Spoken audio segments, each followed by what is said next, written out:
World News in 5. Right now. News and developments making headlines around the world in 5 minutes. World News in 5. Here on Radyo Pilipinas World Service.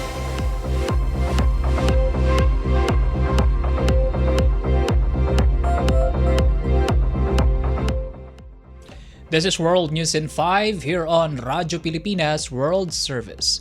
North Korea fired several short-range ballistic missiles toward its east coast on Thursday, the latest conduct of such launching after weeks of pause.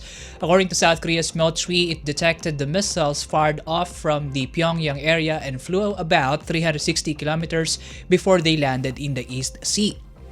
The military did not give further details on the specific number of missiles or the type of the projectiles that Pyongyang fired. It condemned the launching as a provocative act and vowed a stern response. Japan's Coast Guard also detected a projectile which it believed to be a ballistic missile from North Korea that fell into the sea. The last time Pyongyang fired missiles was on July 1 when it launched 2 missiles. The North's latest missile firing came a week after it warned South Korea and the United States of paying what it called dear price for conducting military exercises in the Korean peninsula. Tensions in the area remained high in the past years as the two Koreas accused each side of conducting provocative measures such as drills and weapon tests.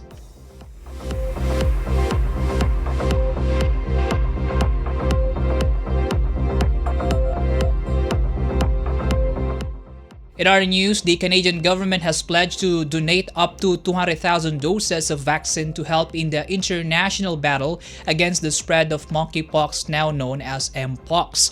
According to a news agency, Reuters report citing a spokesperson for Canada's International Development Minister, the number of doses to be donated by Ottawa will depend on the receiving country's capacity for storage and administration. The official says Canada is now closely working with global health experts and the World Health Organization or WHO to assess the scope of the outbreak and identify how best to deliver vaccines as soon as possible to those who need them most. A series of Mpox outbreaks in Africa this year prompted the WHO to declare the disease a global public health emergency. Shortage of the Mpox shots in Africa remains one of the main challenges in containing the virus in the continent, raising concerns and pleading for more efforts in ramping up the distribution of vaccines.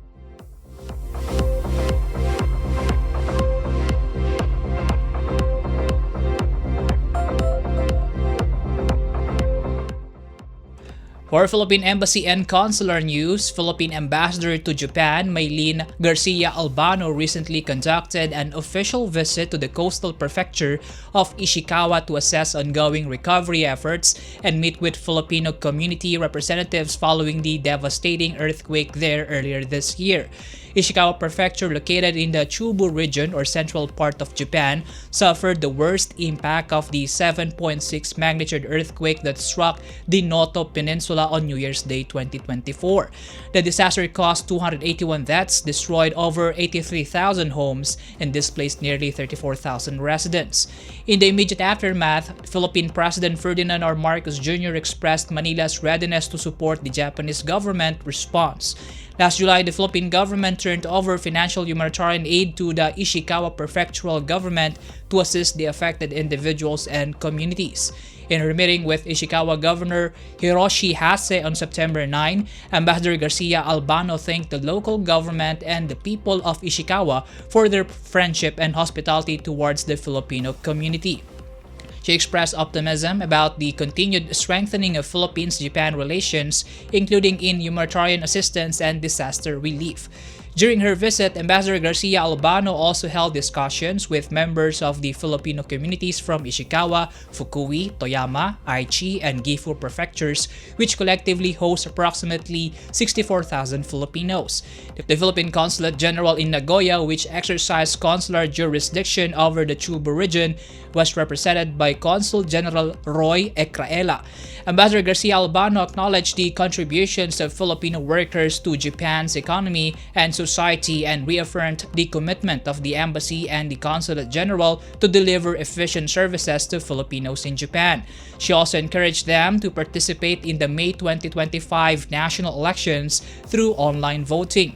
The ambassador and other embassy and consulate officials fielded questions from the Filipino community on labor concerns, consular requirements and procedures, and overseas voting processes, among others. The program of the 3-day visit was co-organized by the Philippine Consulate General in Nagoya and the political section of the Philippine Embassy in Tokyo.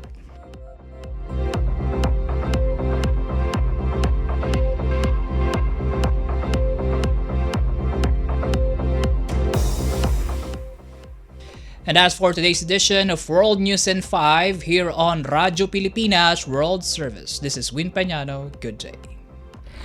World News in 5. Right now. News and developments making headlines around the world in 5 minutes. World News in 5 here on Radyo Pilipinas World Service.